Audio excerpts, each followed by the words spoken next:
Miloše Zemana. První otázku klade olympionička Věra Čáslavská. Dobrý večer. Dobrý večer. Dobrý večer. Pane Zemane, moc by mě zajímalo, jak jste se vyrovnal se svým svědomím, že jste se v rámci prezidentské kampaně obrátil o pomoc, jinými slovy o podporu komunistické strany Čech a Moravy. Té strany, která vlastně se nedistancovala od komunistické strany Československa, která evidentně byla organizací zločineckou. Odpověď Miloše Zemana. Paní Čáslavská, odpovím vám velmi jednoduše. V roce 1968 jste věnovala svoji olympijskou medaili generálnímu tajemníkovi komunistické strany Československa Alexandru Dubčekovi. Sakra, pokládala jste tehdy Alexandra Dubčeka za zločince? Doplňující otázka paní Věry Čáslavské. Rozhodně ne. Alexandr Dubček byl představitelem jisté etapy, a sice etapy Pražského jara. A to jsme všichni respektovali. A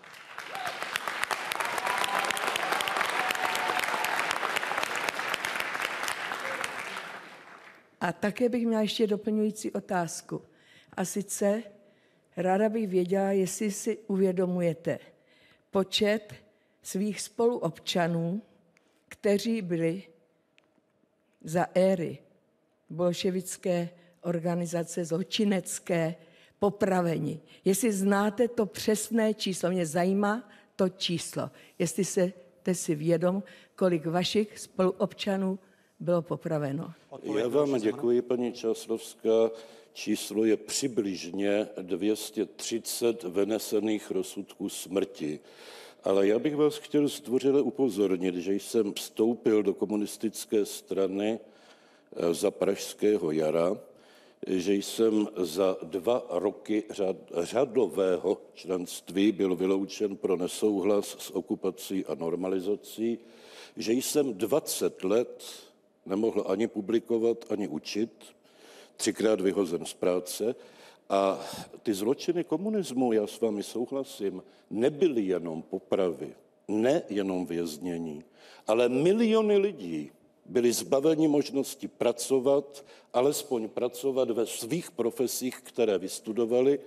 Miliony lidí byli zbaveni možnosti navštěvovat zahraničí. Toto jsou, paní Čáslavská, také zločiny. Neredukujme to jenom na popravy. Tedy odpověď Miloše Zemana. Odpověď zní 230, ale to je jenom počet vynesených rozsudků smrti. Je na vás, na televizních divácích, abyste si udělali názor na odpovědi. Jenom jestli bych mohla ještě.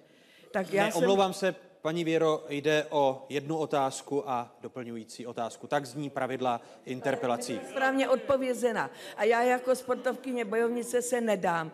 Já jsem jenom chtěla zveřejnit, kolik našich spoluobčanů bylo popraveno a že byli ostatní perzekuováni a našim dětem byly hrbeny záda a tak dále. To souhlasím s panem Zemanem. Ale v každém případě opravdu mně se to zdá být docela dost amorální, když někdo, kdo je jistá kapacita a přihlásila se k Pražskému jaru a dneska svým způsobem i toho pana Dubčeka nějakým způsobem někam řadí, kde by ani neměl být, tak když se přikloní k tomu, aby ho tato zločinecká organizace prostě podporovala ve své kampani.